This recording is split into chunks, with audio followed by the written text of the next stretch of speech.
Hello everyone, today we talk about the consolidation of the European kingdoms during the 13th century, and this is gonna be just an introductory video as others, meaning that in the future I plan to discuss in more detail the Kingdom of France, the Kingdom of England, the Iberian kingdoms that in this sense were, as we will see now in this area of Western Europe, the monarchies that strengthened the most their institutional and political solidity, you can say, during this century.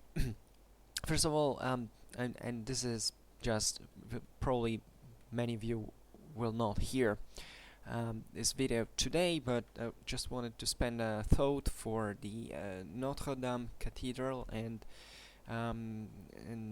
I usually don't like rhetorical things, and I will cut it short just for saying, that at least on Schwerpunkt, where now I discuss so extensively about medieval history, I think it's a worth thought, and I want to obviously Notre Dame will be rebuilt, and nothing will be the same anymore, of course, but you can argue that such symbols in our culture, in our history, are immortal. Like there are many other buildings that, first of all, who have disappeared entirely in the past, and which still, are present in our minds, in our thoughts. There are other buildings like that have of historical and cultural relevance that have went destroyed recently in fires. Seemingly, fires are so often the cause of such tragedies. The Cathedral of Notre Dame will be rebuilt, so it will remain, and you can argue that, I know for many can even a meager consolation, but I believe that such places have in fact this persistent meaning, this persistent symbolical meaning that goes beyond even the actual material, because then they are built of. So obviously, for any archaeologist, for every historian, this is a shame, as obviously and that so much has been lost, physically speaking. But at the same time, it's really, I think, at least since everything on this earth shall pass one day ultimately, and all we have built one day will turn into dust, and we have to face this. So such events naturally can be, and definitely we must ensure that have be prevented. But accidents, unfortunately, are there. You can't fight physics essentially. So sooner or later we will all pass, or these buildings will all pass. And I guess what's really important for us as a society, in our history and so on, is to feel, let's say, what these buildings, with their symbol, their meaning, actually can do for us as a civilization. And so these buildings are a great inspiration for us that we have to take morally. Notre Dame is going to be always in our souls, the way it was before this catastrophe, and we will definitely always, its legacy will live on as long as we will continue knowing about it, as long as we will continue learning about history. Today I even thought to put up something about Notre Dame, but I thought it was kind of too kind of cliche. I don't want to get easy likes just because everybody today is googling about Notre Dame. So it's fine, but I just wanted to spend a thought. So we go on, and there is a video I made some time ago. That is titled "The Construction of the," in brackets, "new feudal monarchies between the 11th and the 12th century." Actually, so it's actually the century before now, the one we're discussing, which give an idea of why they in the 13th century was such development. I mean, the premises that brought to such development during the 13th century. And there are great historians like the French historian Jacques Le Goff, who affirmed that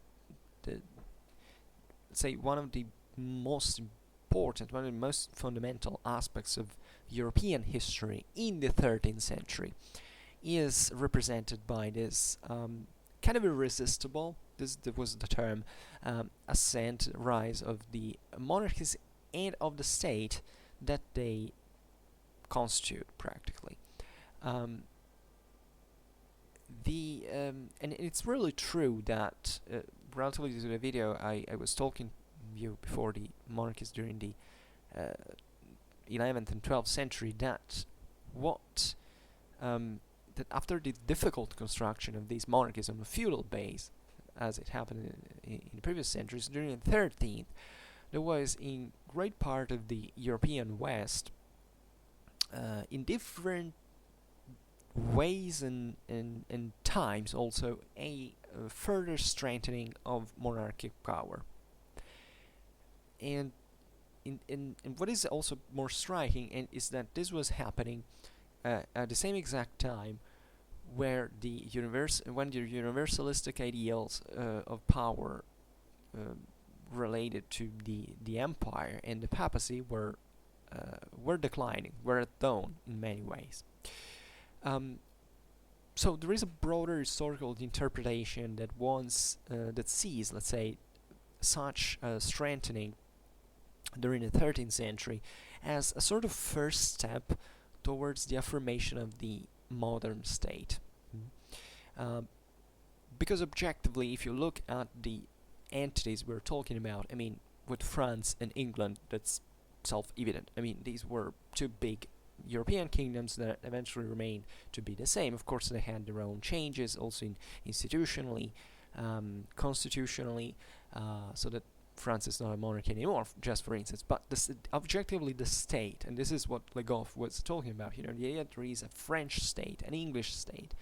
That is also a very generic term, because state can be used in many different ways. However, it's still there. There is a continuity that objectively from a historical point of view remain there in these countries. The same goes a bit for Spain as well, that we've seen in the Iberian Peninsula. There is a bit of a strengthening, of course, of the Iberian monarchies during this time.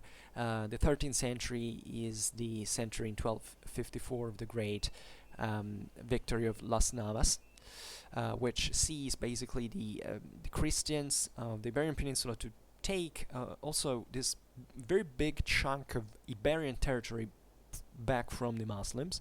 This is also another characteristic we'll see here, the territorial expansion also of these monarchies. So not just a mystics of the monarchy or something ideal, but the actual strengthening of a state, of a bureaucracy that was extended on a territory, over a physical space. It could be also very big, and you know that up to that point Europe was very much politically fragmented, and this translated also itself that the extension of this powers had been previously very, very, very reduced physically, spatially. Now there is this further expansion. So obviously, when we look at today's countries in Europe, also in the rest of the world, we think mostly of a kind of 19th century nation-state model. Even if we're very critical of such an idea for many reasons, maybe politically also, or because maybe we think that now this the nation-state is kind of fluidifying in many ways, we objectively can identify without too much approximation a continuity, at least a territorial continuity, a political continuity between these certain kingdoms that existed in the 13th century and today's nation states. The case of Spain is a bit different because naturally Spain came to the unification much later. Also during the modern age, actually it was still after the actual unification, dynastic unification at the end of the Middle Ages, it was kind of still there were actually separated kingdoms that kept working on their own. With France and England, you have instead something more evident and more unitary. The rest of Europe was anything like that, because the Scandinavian monarchies were, yeah, they were kind of developing. They weren't sub-chunks of these. They were still feudal monarchies with their own fiefs and so on. They were relatively small kingdoms. They also researched, especially from the 14th century onwards, for this kind of sort of union, the Kalmarunionen, that was the practically an extension of Danish rule over Sweden and Norway, that eventually was aborted because it was unfeasible, especially with Sweden. And if you look at Eastern Europe, you have practically all these Slavic countries that had some kind of unity, especially if you look at the Kingdom of Bohemia. Poland was a bit more fragmented, was a bit more difficult, but Bohemia, for instance, had a kind of a unitary asset, more or less. It was the dynasty who ruled there also made several improvements. It was a kind of a strengthening of a monarchy based on the, let's say, of the Bohemian legacy that was multi-secular in hand. Hungary also was something like that. Hungary was actually more of a kind of an empire than a kingdom. It governed from this center, but also in here naturally we have to imagine it of a unity that was nominal, and and even today you can argue that our states are still kind of made up many different chunks, even if there is an institution, a centralized institution of reference that is there still live and balances, and how society evolves is something that can say largely escapes the subtle direction, but yeah, it's all intertwined with it. But it's kind of, societies evolve by themselves, even states evolve, constitutions sometimes even evolve, lifestyles, ideas, thoughts, principles kind of modify throughout time. This is pretty evident. Excuse me, drink a little bit.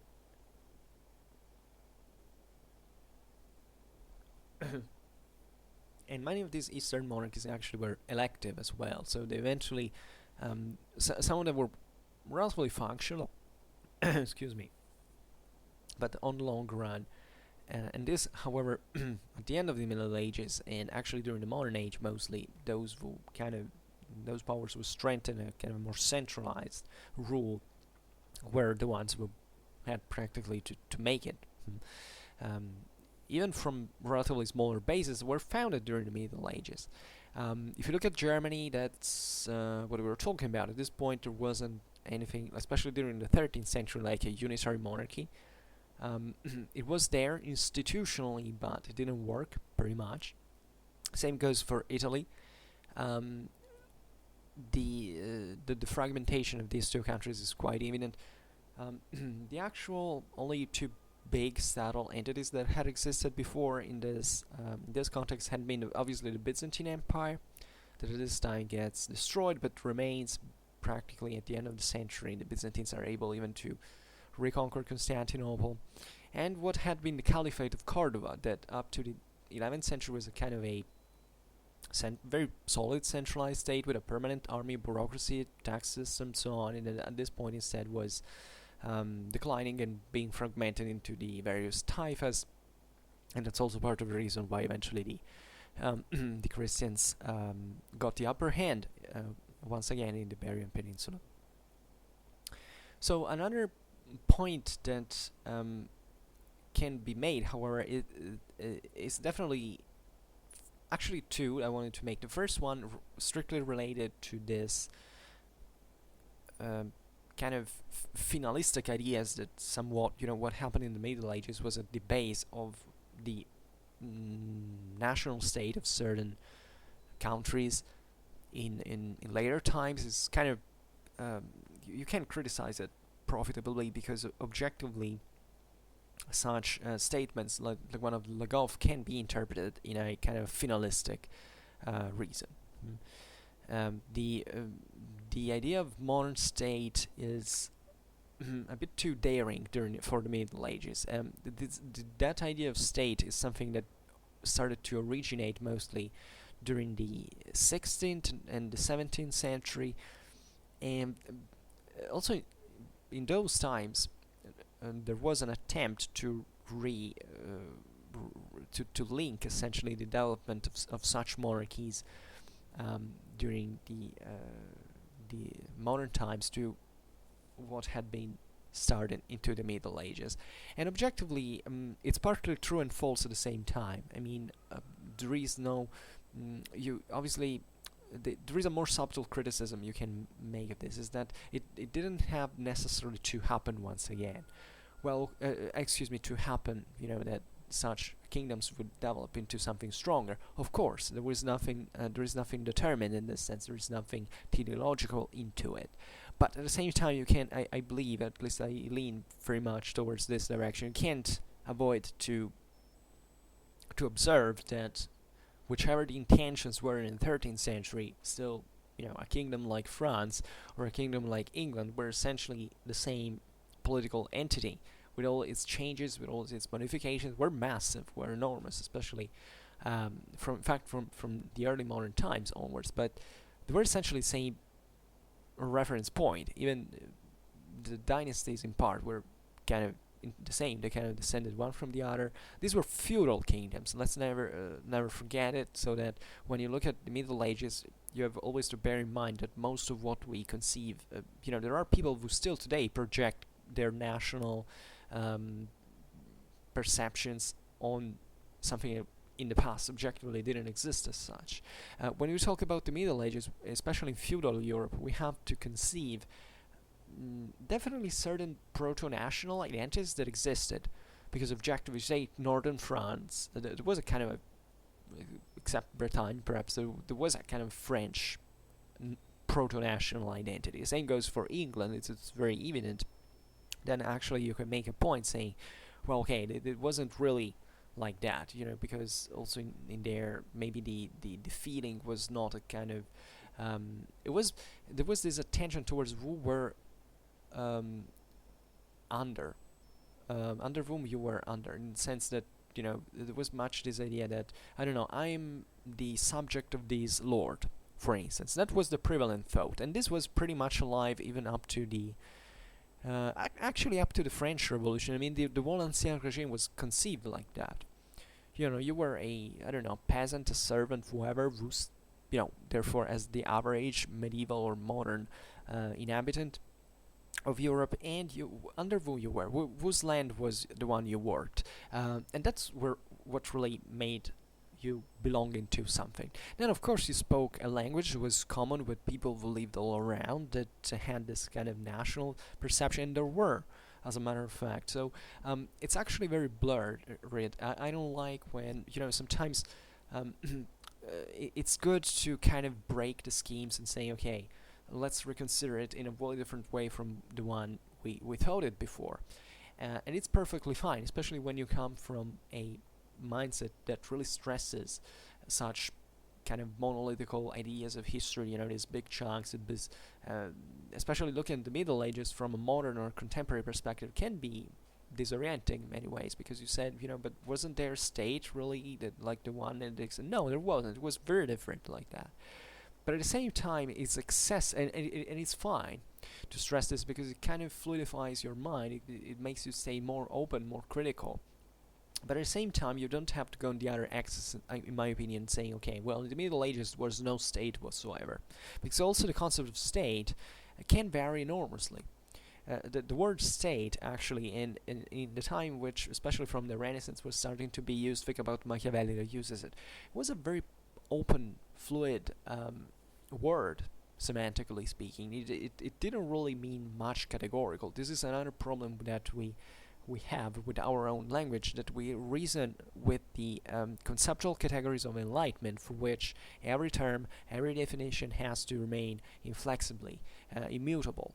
But back in the day, during the Middle Ages, there was no kind of scientific, not even for most of the modern age actually, this fixed, crystallized scientific categorization for which a word identified that one. And when we talk about state today, we think objectively the form of state, either the post French Revolution one, so the Jacobin state, the national state, where the state is basically the only source of right, of law, and monopolizes everything, the use of the force and so on.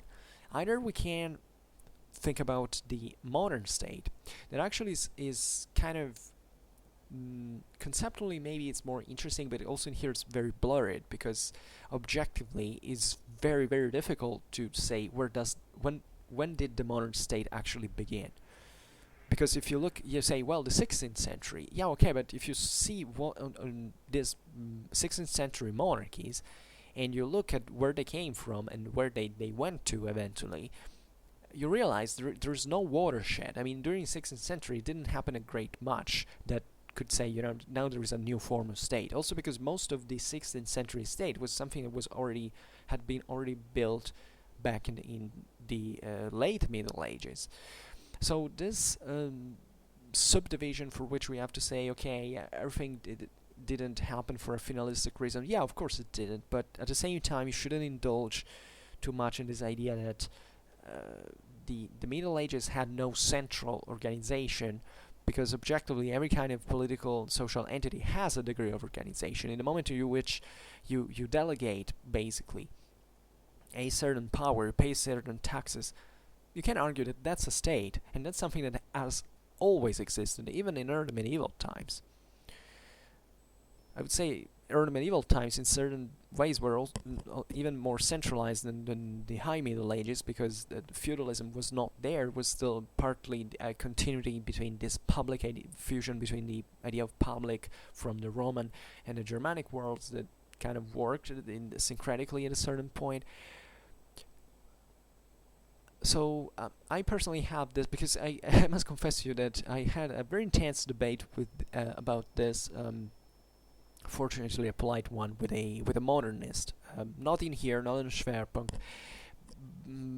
But the object of the debate was exactly this, by saying, the this modernist was basically stressing that in spite of progressivity and so on, in this slow process, however, you could clearly identify a modern state from a medieval one. And this is very difficult, but also because basically every state was different. I mean, constitutionally speaking, even take the differences between France and England are pretty big objectively, and also this idea but the debate verted more than else on centralization proper. The idea, I received this statement from a modernist, but by the way, teaches in a university, who said the medieval world was not centralized at all.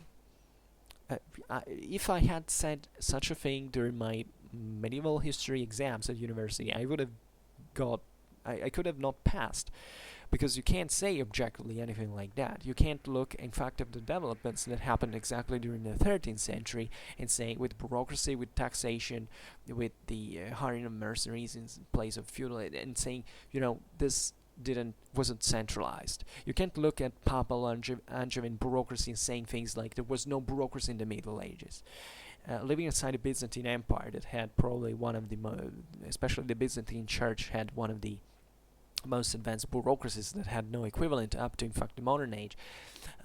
So this is it's wrong at so many levels, and this idea of the Middle Ages that as a decentralized, a world with no centralization is actually, in my opinion, a myth that derives mostly actually from a juridical perspective. I mean, most of these ideas, especially from a modernistic point of view, are stressed because I studied these things. When you study history of law, usually when you study history of law during this phase, you tend to pair, especially if you studied one of modern history, you tend to pair it with studying also the medieval part, and they are very approximated, because these are, by the way, texts that are not usually written by historians but by lawyers practically, that can be definitely very passionate and educated about history, but when it's a manual, there is a lot of simplification that it's obvious. If you don't study the Middle Ages anymore, you just pretend to know something about it through such a manual, you can't objectively understand that the medieval societies were actually centralized in some fashion, and they even had things that resembled states. I mean, take 13th century France was something pretty well organized, with a substantial degree of centralization on from certain points of view, and you can see it pretty easily. So it's obvious that this was much less than what existed in the modern age, but still there is no watershed to say, okay, the modern age, from whatever you want to count it, 1492, so the rise of the centralized state, and also because, by the way, we're talking still about the Ancien regime. So also this watershed between Middle Ages and and the modern age is rubbish. Let's be honest, because there was not such a thing, and it's much, in my opinion, it's much more useful to stress the continuity between these two ages. And even from a strictly juridical point of view, what really makes the difference is the Code Napoleon. I think 1805, if I'm not wrong, before, I don't remember, where basically all the prerogatives that belong to the communities that had been properly assigned now were completely revoked, and everything was commanded by the centralized state. And obviously this wasn't like this anywhere. It was mostly in continental Europe, and not even in all continental Europe, because Napoleon, even for instance when he conquered Germany, he maintained for this Western German principalities actually the kind of federal in the original constitutions were basically, they were strengthening, they were centralizing themselves in those previous years, but they were still kind of ancien regime constitutions. So just for saying that, also for control, for the sake of controlling a certain society and so on, you don't necessarily need a formal centralized asset. You can, the dynamics of power go beyond such things. So this is why the inherent risk of looking at history just from a purely institutional, formally informal point of view, because it doesn't tell you about the relations of power. And if you study military history, you realize quite clearly how objectively these what impresses us so much about this period in history, that is the fragmentation of the medieval world, was actually it was true, but it was overcome quite easily, because even if you look at military campaigns and so on, you see, for instance, armies that move across Europe, also among entities that theoretically on the map you find to be fragmented, but that kind of work sometimes even together, and also putting in common so many things, and therefore entrusting resources to a certain power and making it central, with a central power. Then naturally the contractual powers of these monarchies was much lower than in following times, but still, that's still centralization. That's the point I'm making. However, in spite of this little criticism I've put in here, I hope it's useful, because these concepts are important to actually having whatever side you want to be, to actually be aware that they're there. Because if you go to university and you find a professor like the one I was talking to you about, it just tells you no, it's like I say it, and you can't have any other thought. That's the worst it can happen to you. And if you don't have the intellectual curiosity to go search for more, you may fall into that same trap and claim and say, oh, well, just because the professor said it, it is so. It's not true. Most of what the professor says, say it's kind of an approximation most of the times. Remember that no historian is fully expert about everything, but not even a tiny part of it, and we basically all have our own little field of specialization. And then for the rest, our knowledge is largely we can read more or less, but it's not definitely that different from another person who has maybe read several books about it, and maybe has kind of a different perception and idea. So it's still important to remain open and to stay open when such, especially certain big historiographical concepts are thrown there, because objectively also this is indulging into a series of approximations. You have to understand that that history can be interpreted from different perspectives that unavoidably bring you to stress certain things rather than others, but it's very relativistic, and it's just done for the sake of teaching and stressing that concept, and nucleating that concept in your mind. But then the measures, the fallout that the concept should have, has to be limited to the actual detail.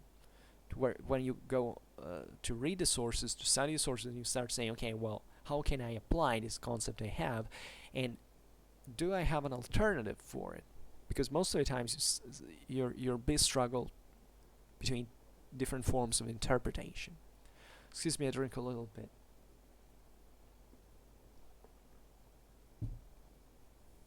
The best interpretation, however, and I give them definitely, and it is true, that is today we prefer to analyze the 13th century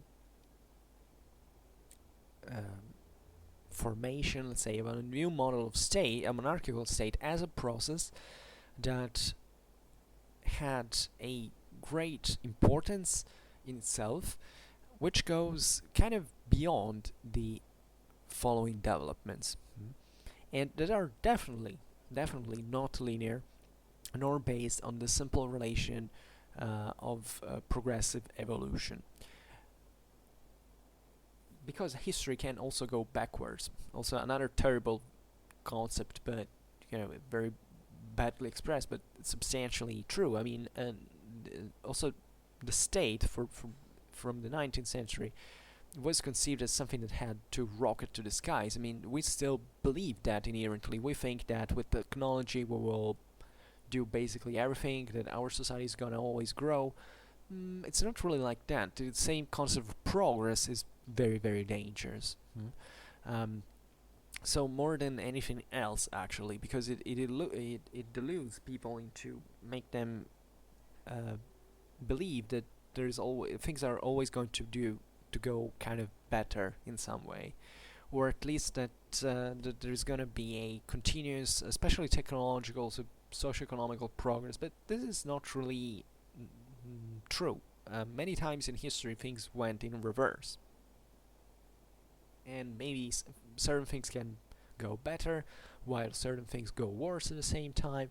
So actually human societies are very, very, very difficult to frame into a linear view for which you say, okay, I already know what's going to happen. We don't. If we did, we would be everything would be much much easier than we imagine. The other thing I wanted to say relatively to this, I mean, when thinking about the necessity of this finalism, it's about the how these 13th century monarchies had been formed in the centuries before.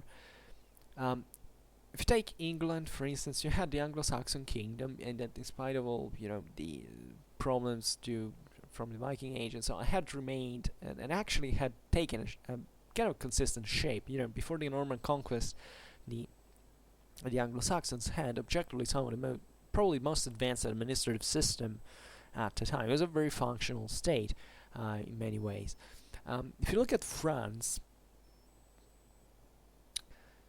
the so-called Western Frankish kingdom, you realize that we might have not. I mean, it was a pretty random thing that the Kingdom of France managed to emerge from the mists of the post-Carolingian times, because objectively, up to the rise of the Carthaginian dynasty, it was very the Western Frankish kingdom was very weak, very weak, and in fact it's not before the 13th century that it becomes a kind of very solid monarchy, because this could be wiped out. It could make excuse me, the same end of Burgundy, for instance, that at a certain point where it was as a kingdom was even a more promising one than the one of France. And I'm talking about here the kingdom of Arles and the Western Frankish kingdom, not Burgundy of the later times, which was a duchy instead. The same goes for Italy. In there was at a point the chance of having with great difficulty, maybe a kind of a unitary monarchy, even though, or at least local rulers that existed, because that it could nominally at least have their power into it. This was wiped out. So there were actually many different turns that these institutional paths could take, and especially in the case of France, it was eventually to become, historically speaking, the hegemonic power in Europe, and that also risked many other times, because France had these major periods of growth, of strengthening, and also of collapse. For instance, the the 13th century is definitely um, this moment of enormous power. The French managed to conquer southern France, to conquer all the English possessions into their country. The Holy Roman Empire at that point was disgregating. They ventured into the Mediterranean. They seized the Kingdom of Sicily. They launched invasions of Egypt. I mean, that was a moment in which France was a system that ruled stretched from the Channel basically to Constantinople. It was an enormous power that eventually contracted. It shrank once again during the 14th century with the Hundred Years' War. And that was a moment of great crisis for the same monarchy and so on. Then at the end of the Hundred Years' War, in the mid-15th century, France re-expands once again. It goes conquering all these lands to the northeast of France, of Belgium. It looks at Italy. It starts actually the Italian Wars by invading the Italian peninsula. These wars last basically almost 80 years. They and then up to the mid 16th century, there is a new moment of crisis with the French War of Religions, and then France seems to shrink in there. And these were moments in which the French monarchy could be wiped out in some way. At least there were the premises for such a thing. Then in the mid 17th century, there is this Louis XIV, who instead reshapes France. It kind of starts building the true state, because actually France was even that criticism we were talking about before, relatively to the when it's that the modern state actually is born. I would say that the greatest watershed during the modern age was indeed the France of Louis XIV, which becomes a true state with a professional standing army, with a very advanced centralized system, and becomes the hegemonic power in continental Europe. So it's actually, it was all the rest of Europe allied against France at that point to kind of try to stem it. So you see, there are all these various stages that, and once again, there is the crisis. If you want, 18th century France remained kind of a power. Then when the French Revolutionary Wars, if it hadn't been for Napoleon, indeed France would have been under siege, but would have been conquered, but even there, not to actually to wipe out the French kingdom. It would have surely remained, just to in that context, to overthrow the revolutionary government. But that's in fact another story. But let's say France has a lot of this kind of back and forth in history, and this is a beauty. The French example is beautiful. England, for instance, were more consistent in this, also because it was more isolated, geographically speaking, and that's very important indeed. But there were times also in there in which, I don't know, the French actually tried to invade several times, England several times. The same Spanish could have easily occupied. If the Spanish Armada had not been beaten at sea, objectively the English had no resource to stop the Spanish inland. At that point, and England could have been quite easily seized and maintained by Spain at that point. But kind of the Kingdom of England is more kind of enucleated in itself. Also, the clashes that occurred between the Parliament and the monarchy, the Civil War, and so on, were, however, still happening within a system that was not putting into discussion let's say the country of England as itself, or at least this obviously that didn't happen, but it didn't happen quite much also like in France. But also the idea of the monarchy of a centralized state in that sense was different between France and England. So these are just examples to make you understand how objectively also the 13th century monarchies could have created something that could have been aborted afterwards, but also they were born sometimes out of accident in the previous centuries. Even if you take, I don't know, the case of Germany. The case of Germany is very eloquent, because up to the second half of the 11th century, Germany could be structured as a German monarchy, as a so-called national monarchy. It was feasible. Yeah, objectively, there is all a huge historiographical debate about that. At least there has been in Germany, relatively to whether the Mediterranean dream of the Swabians was something um, convenient or not. I personally think it was, but back in the day when the word historiography was very nationalistic, the Swabians were seen just as this kind of romantic, tragic heroes who went lost with this ambition of conquering the empire. With Italy, with the Mediterranean, and then they kind of abandoned Germany and didn't invest resources for, like it was happening in France and England, to strengthen a centralized dominion. So also that is complicated at the same time, because also Germany was not stressing the necessity of a very strong centralized monarchy, but at least it was electing also other figures like for instance Henry the Lion as a German prince. Someone who kind of expanded Germany towards certain directions that also would have been continued to be followed historically, that was building everything from a German base.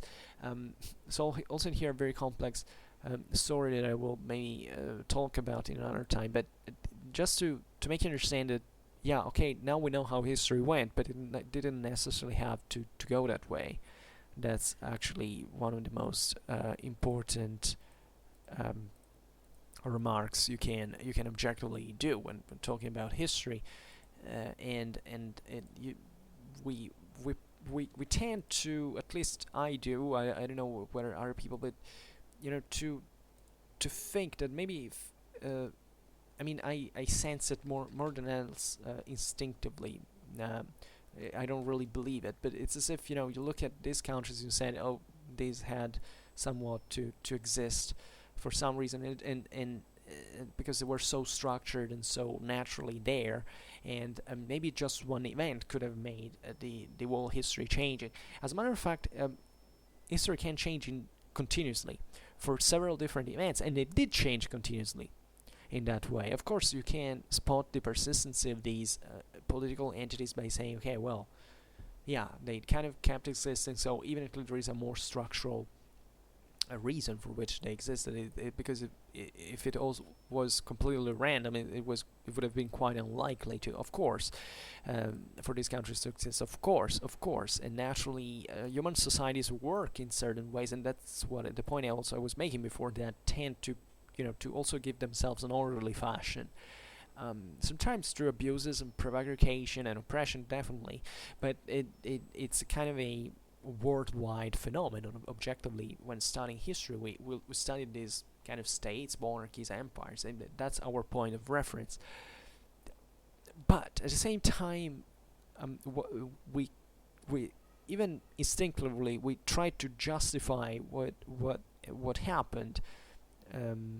Also justify, so we even put it on a moral level sometimes, so that, for instance, that oppression is sometimes mistaken for something necessary, a necessary evil, that even a country like France, for instance, extended over other kind of national identities. Think about southern France, think about Bretagne, think about Alsace, places that objectively with northern France had a very few to do, culturally speaking and identitary speaking. So that also came from essentially a bigger country swallowing others and putting them under their control. I made a video about the infamous French dragonnade back in the 17th century. It was actually an instrument of government that is basically pillaging in the certain regions, that just for maintaining the army in there, in the rebellious provinces that didn't want to be under French crown. So sometimes also very dark moments, but more than else, we tend to believe that that political continuity had to somewhat exist for some not better specified reason. And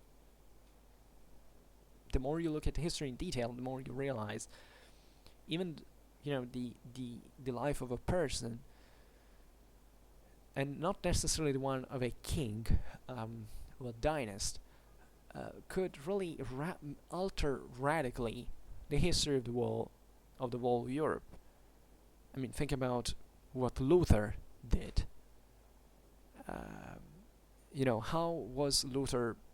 How much was Luther more influent than many other structural factors in that context of 16th century Europe? He changed the whole world history, and he was just an average monk. I mean, he wasn't anything. So just reflect on this, because I believe that when studying history, it's kind of the most fascinating thing you can do.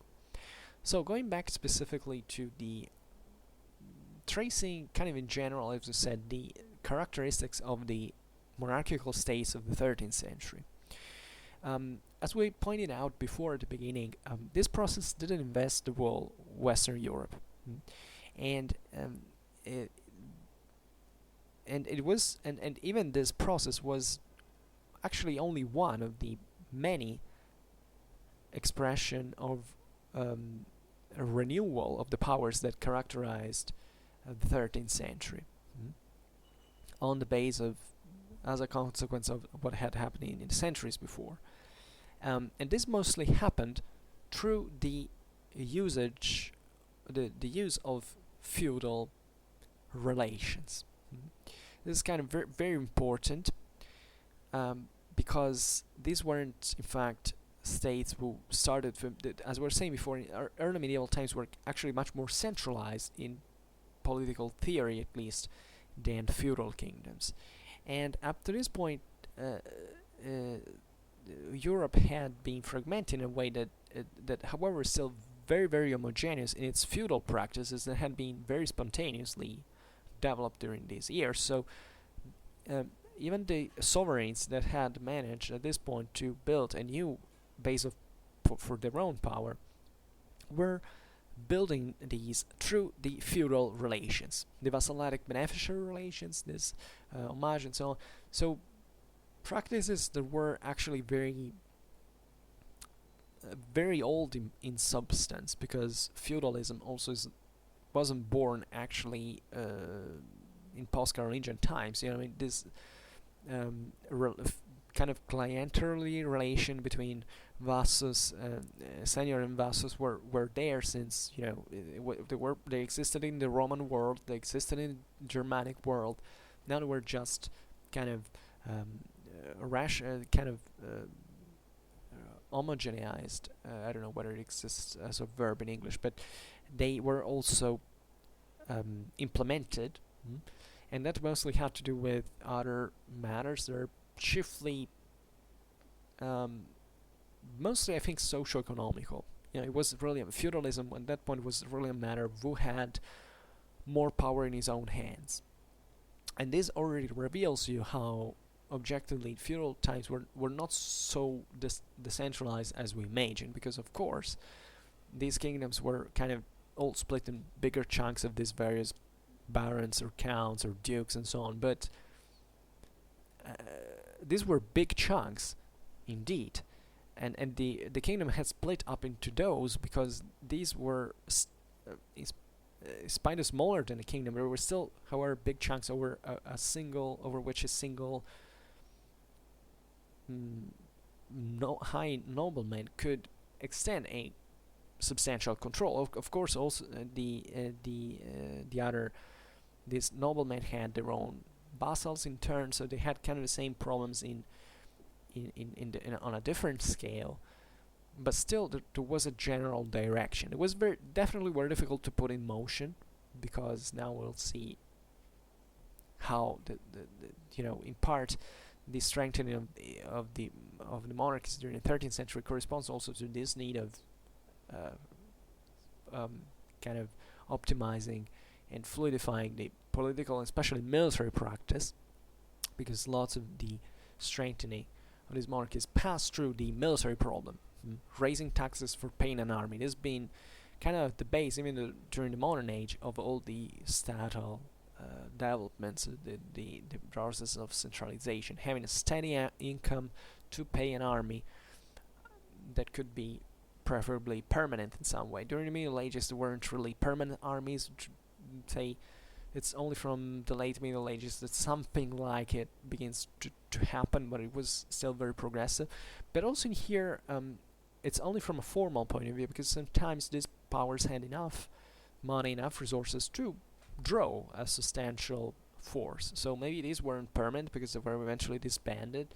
It's already from, I think, 1350s France that we have a bunch of companies that were actually not disbanded after the war, so that they were kept there and barracked in certain ways. So that's where you begin that kind of permanence that we intend when we talk about the modern military.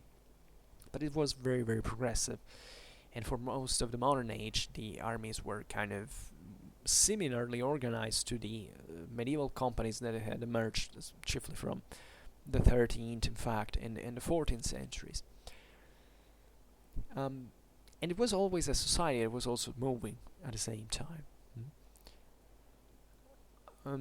And looking at geographies, as we've said, it was mostly in France, England, and the Iberian Peninsula that monarchy underwent this process of strengthening and of balancing, of kind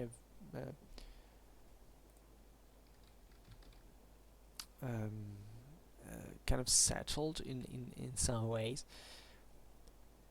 Through, however, very different paths that were still characterized, albeit being still characterized by certain common elements.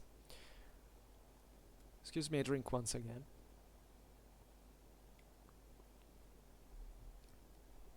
So one trait that grows closer to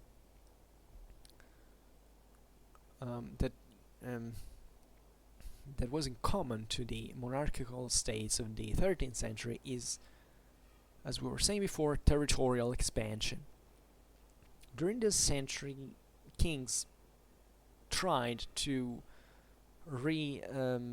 redirect, let's say, under their own direct dominion, certain territories that formerly had been part of the kingdom already, but which de facto were still were controlled by local lords.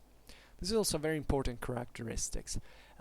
It's striking how the Carolingian public authority that had always been quite weak, but had managed to create an empire with several chunks of it that eventually split, into which eventually the Carolingian Empire split, but it were also pre-existing the same Carolingian Empire. I mean, if you take especially the kingdom of the Longobards, was something that the Carolingians basically took by themselves, and they made surviving, and so on. So this was also came from pre-existing traditions, and also in the juridical practice there was this juridical let's say this multi-ethnical juridical identity that was out there, for which you could be judged either, I don't know, as a Frank, as an Alaman, as as a Roman even still, as a Longobard, as a Saxon, as an Aquitanian, and so on. But the interesting thing about this is that even after the fragmentation of political fragmentation of post-Carolingian Europe, the concept of the empire, first of all, very interestingly, is a universal power, but also especially of the royal power, survived. So even France, that before we were saying was extremely weak up to the end of the 10th century, and then with great difficulty kept strengthening this area around the Ile-de-France and so on, and eventually in the 13th seizing these huge parts of the country, was still framed, theoretically, with the exception of Burgundy in the southeast, in a wall kingdom. There was one had been of Charles the Bald, the Western Frankish kingdom. So even if theoretically this monarchy could be wiped out, and as it happened for the kingdom of Burgundy, that eventually it existed, it was formally there, but it was a bit revived institutionally for the sake of being reincorporated, especially under the control of the German emperors, but it practically was devoid of any central organization, and eventually ended to be disbanded. I don't even remember when actually. It was eventually absorbed by France, of course. But it's evident that in that case there was still the idea that there was a king. So there was, for instance, a sovereign ruler that could that was legitimized, and then in turn could legitimate certain local powers. A great part of the reason why the kingdoms still these kingdoms had made it through post-Carolingian times to survive and to develop further was exactly this conveniency that also for the local vassals existed in having still a legitimizing authority that was still there to legitimate what you were seizing now privately by yourself. And feudalism had and the feudal vassalitic relations had developed exactly in this fashion.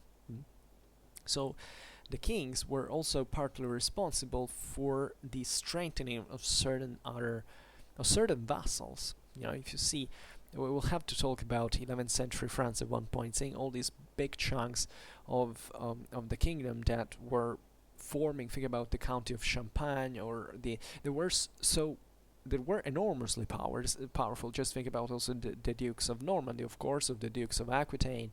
There were many others. That at a point were even more powerful than the same French king, especially when the dukes of Normandy conquered England. There were French vassals, there were kings abroad in this sense, and they were more powerful, especially when inheriting the Aquitanian lands. Way more, but they owned more French territory than the French king, and enormously more than him. So just for instance, thinking about. So the territorial dimension was still there. In England, that is particularly evident. In Germany, that is also particularly evident. There was a German kingdom that also was kind of physically expanding through the initiative of certain local princes, especially towards the east and so on. That kingdom was well defined. It was defined from, separated from the one of Bohemia. It was still part of the empire, the one of Burgundy, the one of Italy.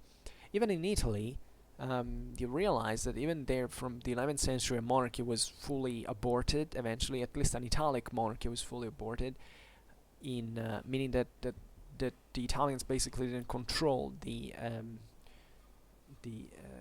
royal and imperial election anymore, and just the Germans now were recognized as the overlords that were trying to increase their control into the peninsula.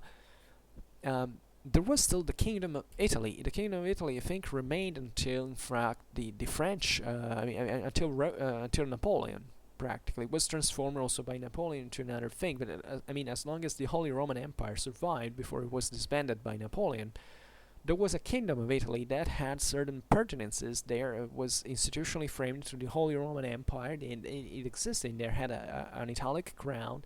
There was incidentally the one that up to essentially the 14th century was required necessarily by the king for the kingdom of the Romans in order to be elected emperor by the Pope in Rome. So this was very important. The Italic kingdom since the Carolingian times was something that was always recognized because it contained the papacy, contained the former. It had this enormous role of protecting the papacy. So necessarily, all the Holy Roman emperors had to be kings of Italy as well. So you realize that, especially in these areas where the political situations were more fragmented for some reasons, these kingdoms were still a kind of a points of reference, institutionally speaking, within which certain powers could also find the legitimation for their own existence in the feudal hierarchy. So and as we have seen, especially in the case of France, is very, very evident. There were so many other lords that controlled, however, de facto, the majority of the kingdom, and against whom the king could do a very few. The events that led eventually the Kingdom of France to strengthen itself in the during the 13th century are kind of more a beautiful example, and we will discuss it sooner or later on Schwerpunkt. But just the best examples, besides the Ile-de-France, for many centuries, the French kings could not basically could not basically venture. They had limited resources, they were struggling on their own against their surrounding powers, and they only progressively, also thanks to the alliance with the church, with a certain even environmental advantage given by the French soil around Paris is particularly fat, it's particularly fertile, that allowed also the construction of certain infrastructures like cathedrals, as today we were remembering Notre Dame, that allowed the French monarchy to take eventually flight and to expand. Also, whether if this also passed through, can say just random events, but also in here things could go very differently. Even from the first Capetian king was elected, because by the way, this also in here theoretically the kings had to be elected. This is not it's not something you have to give for granted. Even France wasn't born as the dynasty monarchical state, the dynastic monarchy pro excellence. It's something that's just happened throughout the centuries. Initially it was very different. So you see how many different shades exist into this process. And besides this, let's say internal of the expansion of the monarchy within the same boundaries of the kingdom that they were supposed to be ruling directly, the monarchs sometimes tried to expand new territories. And naturally this corresponded to strategical interest, given the location of these countries and what they could further expand in. Also in here, it's very interesting to look at how many imperialistic ambitions actually existed since a very early age in certain contexts. For instance, the Anglo-Saxon kings had very clear in mind that their range of power had to encompass the whole Britain at a point. So even the campaigns that the English did under against the Scots, or eventually the Anglo-Norman invasion of Ireland, or also these further matrimonial policies into France that made the English monarchs as the practically the biggest players on the French soil from a political military point of view at one point, were naturally corresponding to broader views that involved also what the prerogatives of the monarchy had to be. And at this point we have seen how the monarchy was also institutionally weak, because there is a further process of strengthening for which the ideological claims of these kings were sometimes very ideal. Then just over time they managed to kind of adhere in their think about the France of Philip IV, that at that point wanted to basically collect the legacy, the universalistic legacy of the empire and of the papacy combined. Well, the France of Philip IV could afford that, because now it was the leading country in Europe. But several centuries before, on the contrary, the French were extremely faithful and close to the Roman Church, and claiming to be its own vassals. Even actually later, the clashes between Philip IV and Boniface VIII were kind of more ideological than because actually the papacy and the French Angevin system were kind of sticking together for politically and militarily against other powers, chiefly the empire. But there were also these internal clashes, internal shifts, and who had to be the moral, the greater political and spiritual guide of Western Europe. They went as far as this. It's very interesting to see that even the Iberian kings at one point were to claim a sort of imperial status. If you take Alfonso of Castile, at one point he managed even to be elected, even very with the great, he was very much opposing to this Holy Roman Emperor. There was still, by the way, in fact, this idea that not only within the kingdoms there was this kind of legitimization, but also within the empire as a whole. In the Holy Roman Empire, now we know it mostly as a German thing, but at the time it was really, and it was what it was conceptually remained, always in spite of the tradition, eventually of the shifting towards the German area from the 13th century onwards, the universal empire. So theoretically, everybody could, in Western Christendom, could be elected. Every kind of monarch, of ruler that was strong enough could be elected as emperor. Even in the modern age, when Charles V of Habsburg was elected as Holy Roman Emperor, at that point the imperial title had become traditionally attached to the Habsburg family already. But Charles V had actually to compete a lot, even financially speaking, for buying the crown with Francis I of France, who could be elected Holy Roman Emperor, by the way. And that Spanish Alfonso X of Castile was elected as Holy Roman Emperor, naturally, ineffectively, because from Castile he could not rule these things. And actually, he had been elected by the German princes exactly to keep him, away, just like they did with Richard of Cornwall, the brother of Henry III of England. So these were more than else kind of niches that such sovereigns were still trying to carve into a world that was still extremely fluid, and where the powers were still very, very fragmented, and such opportunities could arise. Just think even about the dynastization, what is called, of the same kingdom of Germany. If you go into the medieval Germany playlist, I made something about princely Germany. That is exactly this. Observing how progressively the German crown became something definitively elective, because it had always been, but as we have seen, the Hohenstaufen had tried to change it, to reverse that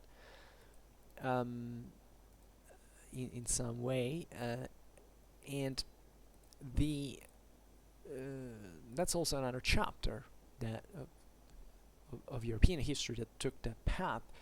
In terms of kind of military expansionism, you see this especially in the Iberian world, because the Iberian monarchies had been born with no continuity with the former Visigothic kingdom. Many of the powers, especially the kingdom of the Asturias, from which eventually the Castilla y León, therefore the kingdom of Castile, had stemmed from this kind of Asturians, and mixed with the refugees of the Visigothic kingdom after that they had been conquered by the Arabs. So they kind of say, yeah, we represent this legacy, but at the same time they were kind of newly formed entities.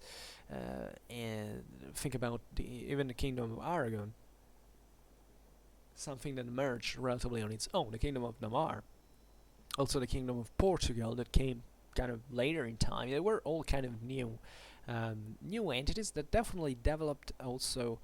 The environmental factors at this time in history are kind of important. Obviously, there were also in here different communities.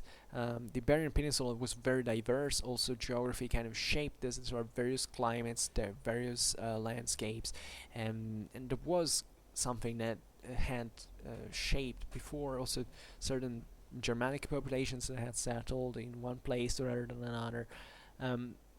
Also in here in continuity with the former Roman administration. So many factors that were blended in to eventually to make this kingdoms take a new shape. And you see, in fact, with the Las Navas of the Battle of Las Navas, you have this three Christian kingdoms that kind of expand towards the south, like three different stripes. Aragon Castile and Portugal towards this Muslim south that now they were seizing, in fact, and expanding enormously their territorial expansion. Um, in Germany, in spite of the of the fragmentation that kind of existed at all times, even at the highest peak uh, of the Hohenstein, of the Swabian rule, the kingdom of Germany was physically expanded through conquest, especially against the Slavs and the other eastern populations, so that certain lands that were before inhabited by the Slavs, I mean, think about east of the Elbe River, were kind of Germanized and were now part within the feudal pattern of the kind of part of the kingdom of Germany now. So in that case, there was a very evident even extension of the borders, whereas in other countries it wasn't really like that. And Germany in this sense also is influenced by geography, because Germany has always been kind of opened in the east. It was always a land of frontier. If you wonder why also German armies in the medieval time were kind of, pretty much evaluated for their military qualities, because they had always had this kind of non-existent frontier in the east. I mean, this non-existent border in the east. So they were constantly dynamic. They were fighting constantly in these very tormented relations with Poland, with Hungary, with Bohemia, and all the same very Germans were pretty much fighting with themselves. I mean, the Germans from the Rhineland were very different from the Swabians, from the Saxons. So there were also various enmities in there, different countries, different cultures. Think about how Bavaria is different from Saxony, for instance, how Austria is distant in the sense, in many ways, from the Rhineland. So these regions of Germany were all very also in competition, one with the other. There were these kind of big chunks of various princes that all ruled on a kind of a provincial or even regional scale base. Think about the Teutonic Order. That was one of the few. It was a kind of a very autonomous thing, but it was still guided by the Holy Roman Emperors. The Teutonic Knights had a very strong bond with the German monarchy. It had this very privileged relation, especially like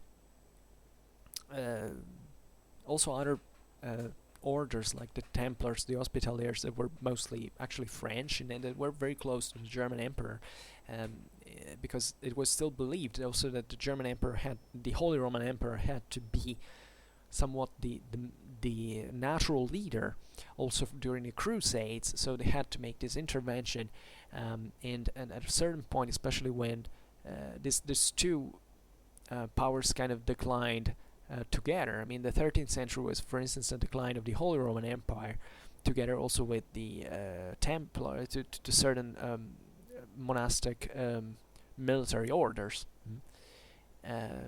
It was a world that was kind of ending, also in which universalism was declining. But the Teutonic state, for instance, was one of the most centralized organizations that existed at all times within feudal Europe. They managed to build in the Baltic a very solid and a very efficiently administered land, as vassals of the kings of Poland. By the way, we were at this point kind of the PS struggling for building something more unitary. That was extremely difficult to do.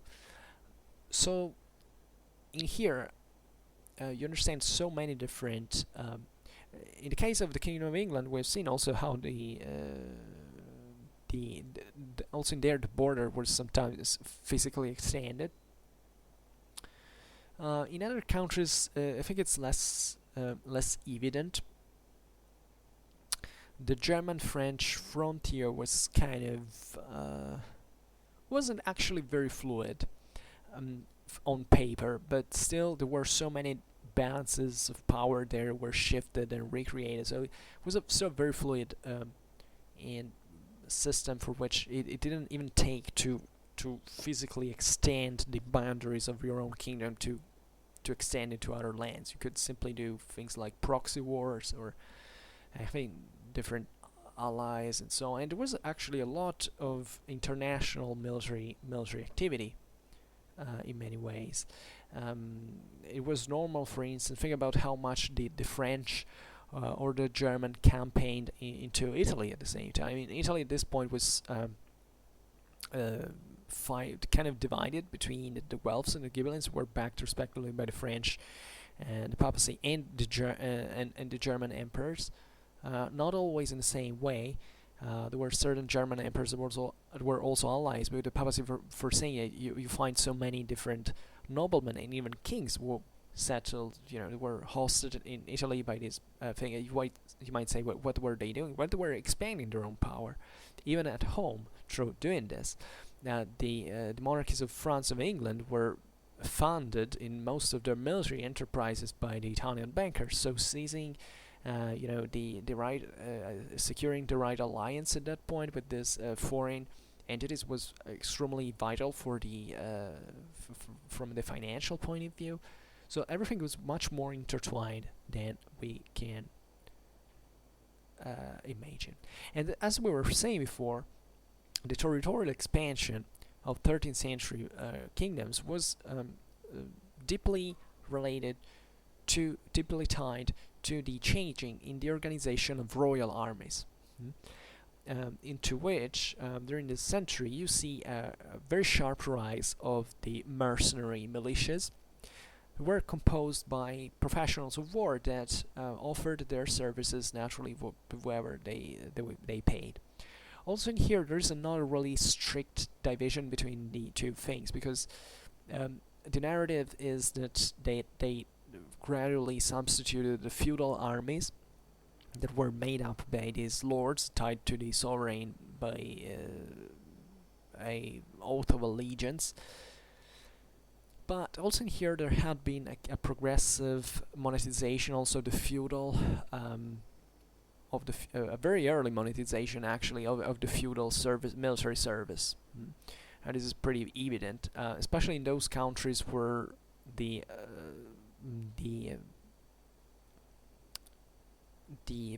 royal authority was weaker. For instance, if you take Germany, as we have seen how Germany was constantly involved into Italy, especially the Holy Roman Emperors were always trying to. They necessarily had to become emperors through going to Rome. So they necessarily needed to mount up these expeditions into the Apennine Peninsula to get there, to make it through Rome and to secure consensus and so on. So these expedition to Italy in German was called the Romfahrt, which literally means the journey, the travel to Rome. And since the various German princesses were technically vassals of the king and of the emperor, they had by law to provide a certain amount of military retinues. And in Germany, how these retinues were provided was actually very diverse, and it was all based on the political contingencies and the negotiations between the monarch and the various princes. Certain lands had got certain kind of privileges and traditions. There were certain regions who had to provide a certain amount of retinues, physical, knights. Others could just pay in money. Usually southern German lands were the ones that, being closer to Italy, could and had more easily to provide these military physical retinues. A great contribution came from the ecclesiastical princes, because these were more faithful to the royal authority, because they knew that once the royal authority was vanished, they might have lost their institutional prerogatives, also as electors, as great powers, and they sent their military retinues. In fact, most of the military retinues that were sent to fight in Italy were together with the Roman emperors were mostly not lay retinue, but they were ecclesiastical armies. In France, instead, there was perhaps a more direct control in these affairs, but also in here was kind of limited, and progressively also this idea of the service that had to be all, these troops had to serve only for a certain amount of days. We will see it in detail in Schwerpunkt and some other times. For a certain amount of money, and only in certain, also in a certain range. These were all things that were written. That an army of a certain nobleman couldn't go more than, I don't know, more than some thought kilometers out of. And this was all negotiated, and you can understand how frustrating this was for a sovereign. At that point, was risking his own crown, literally, to have to every year, because war was seasonal, was endemic. Let's say at this point in history, especially during the 13th century, a very great, intense revival of warfare. I had to ask all these various vassals for a feudal retinue. You can imagine all the logistical problems of this, for so many reasons. Because first of all, you have to send physically so many ambassadors and emissaries and agents and so on to negotiate with money, with promises, and even the same negotiation produced a huge attrition. There was a huge insecurity attached to the world system. There was a high unreliability. Then you have to consider all these retinues had to converge into somewhere. There had to be necessarily some form of central organization also of these troops. They couldn't provide all, just with the things they brought from their own fiefs. Then there were fiefs that were extremely far away. So also in here, everything was extremely complicated. And you realize that it's exactly from these difficulties that a further need for centralization or rationalization of the political and military administration had to be enforced in some way.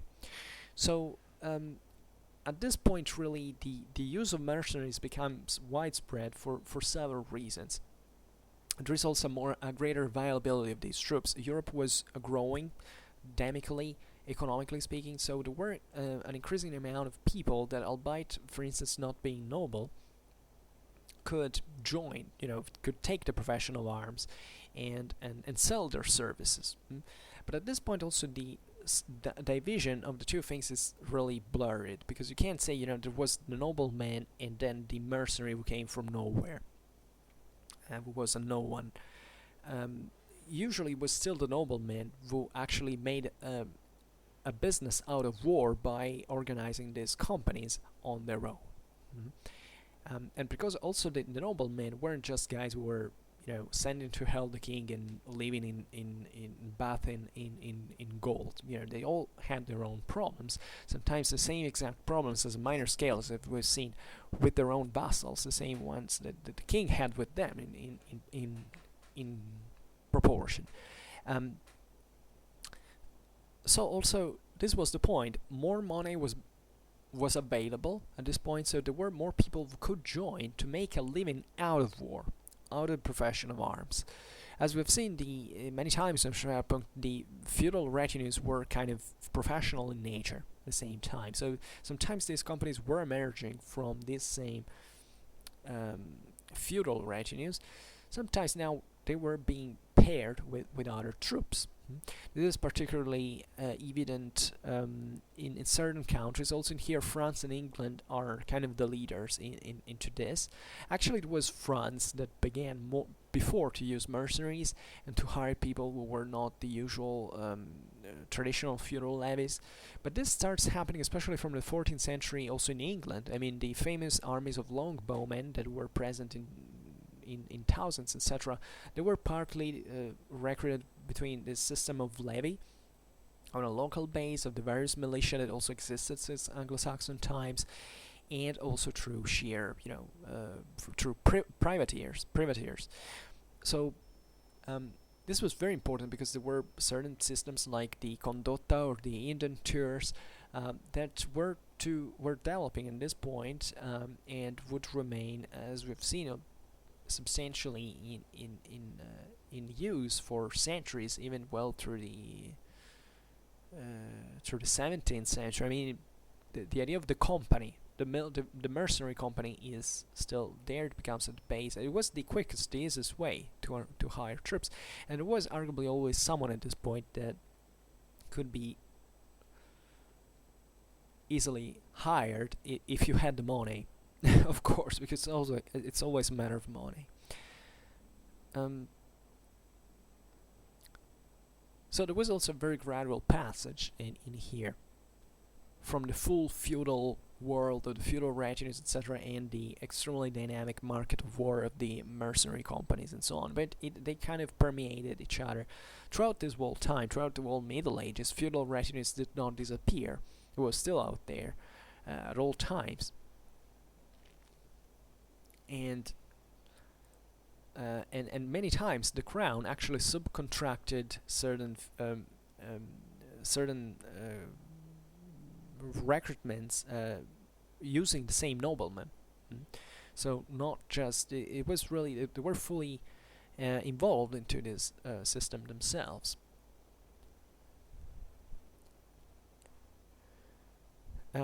So and the point is that obviously the feudal levies were originally less costly than the mercenary ones, because also mercenaries had always existed. I mean, there was no time in European history, basically there was not a mercenary. There are still today, and there had always been. So what was the need in here? Because you have to pay the point is that theoretically every lord having prepaid with his own land by the king. You know, the idea of the feudalism is I can give you a part of public land so that you get these prepaid resources in order to train, to recruit your retinue and so on. So basically I don't owe you anything else. I don't have to pay you anymore because I already gave you some land that it theory belongs to me as a king, as a public official, and that you have to be content with. And now the relation in post-Carolingian times was so shifted in favor of the local vassals because the monarchies were so weak, and now the same feudal system entailed the king to pay for these lords to provide their retinues.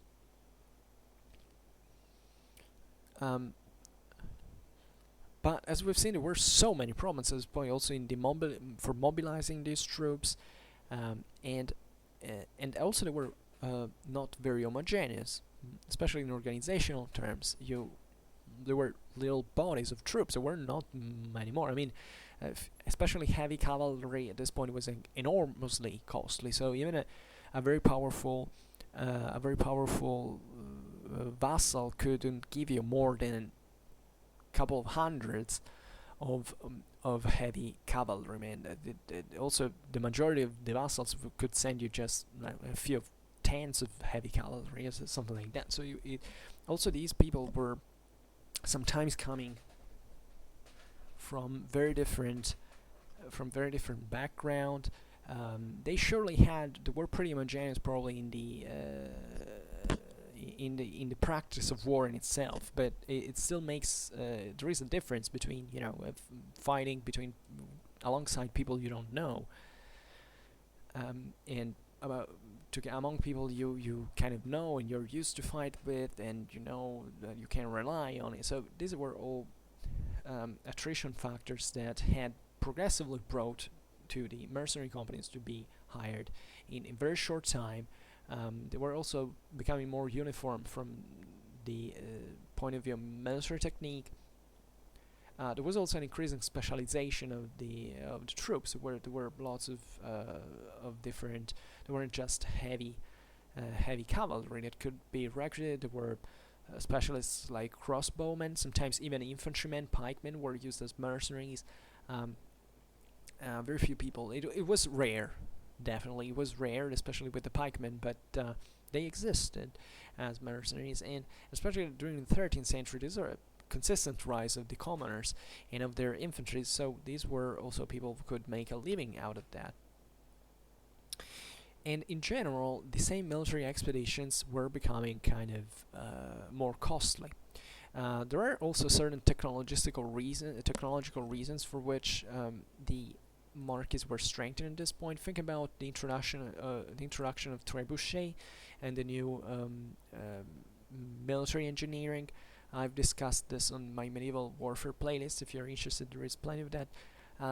The idea that now modern trebuchet could destroy the usual, the old castles, so that now the monarchies needed more money to build more castles, or better, stronger castles, and that costed increasingly a lot. And also building trebuchets costed a lot. Also, their employment had to be kind of rationalized. There had to be certain logistical uniformity, and that required bureaucracy to work on it. I made a video that deals with that very, very closely. If you give me some second, I find it. It's all in medieval warfare playlist. Now there are many videos that maybe I should diversify a little bit, but if you search for breaching enemy walls, considerations of medieval siege warfare 885-1332, that is explained. Especially I talk about France and England extensively, and especially England had a very towards the end of the 13th century a very efficient logistical system. It was under the direction of the monarchy. It also produced homogeneous bullets for projectiles for trebuchets. It had several of these. It's very interesting. I also made a video on medieval military engineers, 12th, 13th century. Recently, can be useful. And yeah, that's more or less what I've been doing, but just for seeing how these things practically worked. And that's a bit the same reason for which in different times and with different means the same modern state was born. I mean, there is this idea that firearms and artillery contributed to the needs of centralization and bureaucratization of the European states, because producing artillery and modern fortifications costed a great lot. The local communities didn't have enough resources individually to organize all together this massive fortifications, so you need a state who invested extensively in an homogeneous way. So the need also of homogenization was very strong. And the same happened during the 13th century with trebuchet on a smaller scale, in part. And also the there is a big difference, in fact, in 11th and 13th century warfare. Because in 11th century, before storming a castle, it took a freaking lot of time. There weren't so many sophisticated siege weapons. It was also a very small castle, like a Moat and Bailey castle, could stop a whole army for a very long time. And also up to the end of the Middle Ages, this was actually what castles were capable of doing. So it was a kind of a slow warfare. But with the introduction of trebuchet, it was a kind of an acceleration. So there were less castles, but were stronger. So this meant that also the logistical needs of every expedition were kind of increasing, because you needed more money. You need essentially more men, more means, a longer time to besiege these castles. These castles were more sparse, so also the distances between one another were increasing. It's as if at a strategical level there was a dynamicization also of the movements, so you needed more logistical resources, a longer time for the troops to be in service, and that had been, especially as we've seen with the feudal lives, a very big problem, because every single noble said, okay, I send troops only like for 40 days, literally. And we see that campaigns lasted sometimes a whole season, even more. So you have to. It's pretty obvious in that case that there was someone else who fought more than it was due, and this happened through this. And this required money, a freaking lot of money. So military expeditions were growing much larger, and even moving an army of some hundreds of knights was extremely costly. I mean, a kingdom could really exhaust all of its resources for upkeeping such armies. So hence the effort of trying to seek new resources to put into use, and to be so organized. And this required a strengthening and empowering of bureaucratic apparatus, and that were usually also a mean of control of the local powers, and naturally didn't want to be framed into a more centralized administrative fashion. Also because these local lords in the past had basically assumed by themselves the prerogatives to exact taxes, and there had been a royal prerogative in the very early times. And feudalism had been like that. I mean, everything had to be paid to the state, to the king, originally speaking. Then throughout feudalism, all these prerogatives were kind of even sold by the crown to survive sometimes to these local lords. So now also the presence of think about the bailiffs of the sénéchaussée in France. These were essentially agents coming from a centralized state that were saying, in here, all these prerogatives belong in part to the king, so you have to behave, you have to give us a part of this money. And naturally, it was a strong opposition also from the nobility to such measures. And part of the reason why these noblemen stuck with kings still was that they were kind of risking to be also wiped out. If the the kingdom was invaded by, let's say, a stronger power that, in this sense, was better organized, and you would have been stormed, that your castle would have been destroyed, your lands would have been ravaged. It was important to stick with the king, who, in this sense,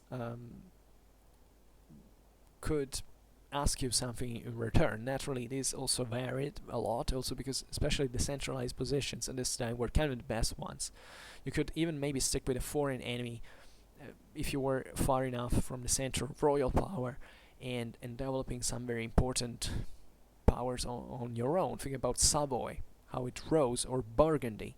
Especially these areas, in fact, that you see were kind of halfway between different wards, areas of frontier, that developed enormously because of this advantaged position and their relative distance from the royal powers that, in this sense, didn't interfere more than much in their internal affairs. So there was a great effort for creating an administrative net that linked, also in here, as much as possible, the center with periphery.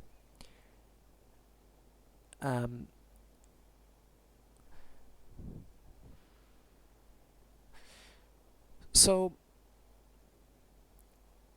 there was a lot of compromise, of bargaining, of negotiation, as you can imagine. And last but not least, very importantly, there were also other new classes that were kind of emerging into the kingdoms. The commoners. The commoners were sometimes very, they were necessary also in here to the monarchies. Actually, the most successful monarchies at this point were the ones who managed to engage the classes of commoners, into the administration of the kingdom. This was pretty evident because the commoners were the ones who controlled the financial activities, who had made money through in the cities as trade centers and becoming bankers and so on. And they were especially they didn't have noble prerogatives, so they didn't have fiefs. They weren't people who were inherently dangerous. They also were not much of a great military power, although some of these had kind of strong militias that could even oppose the feudal armies in part. Not much in the 13th century, but in the following century. And there were also people who were usually better educated, who knew how to write, how to make accounts, something like that. Normally noblemen didn't, because noblemen were all about war, and were rather ignorant and so on. So also the cooptation of the urban elites at this point within the newly strengthened national monarchies was a very important tool. And as we've seen, this happened very internationally speaking. For instance, France was extremely tied to the Lombard and Tuscan money and bankers, and this fluidified the whole administration. Also, taxes were basically exacted by these merchants. Sometimes we've seen recently. I made a video on the rise of Muscovy and relations with the Golden Horde. The Golden Horde subcontracted the activities of tax collections to foreign merchants, sometimes into the Russian principalities. So that's just another example. Now it has not to do with Western Europe, but just for saying that how this practically happened, because this was also a matter of cost. Making a bureau working, an office working with all the employees, and finding that it could be simply passed by to someone else, to people who were already organizing by themselves, like merchants and bankers were now on their own for their own convenience in learning how to keep accounts, to organize, to have agents. And this is also very important. It was a very international, a very actively international trade that required lots of agents being dispersed all over Europe in the major trade centers, in major market squares, to know about the various trade balance, how wars were affecting that. So the national monarchies at this point were drawing very valuable personnel also among these bankers and fears that operated on all the various European markets. That's the case of, in fact, mostly Italian bankers that were used also to hire mercenaries into Italy, or rising fleets, like in the case of Genoa. Genoa at this point was, sent ships basically to all these Western monarchies. Very important. England, France. Actually, with England, they mostly stuck with France, so they also fought against England. But also the Iberian fleets at this point with Castile. I made a video about the Castilian fleet, were all kind of Genoese ships and crews. So you understand how these monarchies were kind of exploiting all the available options, and looking actually at the best. They wanted to find. Is also a very important indicator. You want to use things that work. So also this is an indicator to see, what was the best thing on the market there. That's important as for decision making and so on. And definitely urban centers had also consistent political and economical role on their own. For instance, both the French and German monarchies backed the granted kind of city rights and market rights to certain cities to make them rise in anti-noble function. And these were powers that usually were pretty much feudal in nature, so they had also kind of cultural and political and social contempt towards the commoners, but I kind of used them effectively against certain powers that were rising excessively. So for pure pragmatism. So if we want to sum up, essentially we have these three elements: territorial expansion, administrative reforms, and conflicts between the ruling classes. And these are essentially the aspects that characterize the evolution of monarchic states during the 13th century. So on another occasion we will pass to analyze one by one the Kingdom of France, Kingdom of England, and the Iberian kingdoms. But for now, I just hope that you enjoyed this video. If you did, please share it, otherwise leave a like, or subscribe to my channel if you are interested in my upcoming contents. And for now, I thank you heartily for listening to me. I wish you a nice time and see you next time. Bye.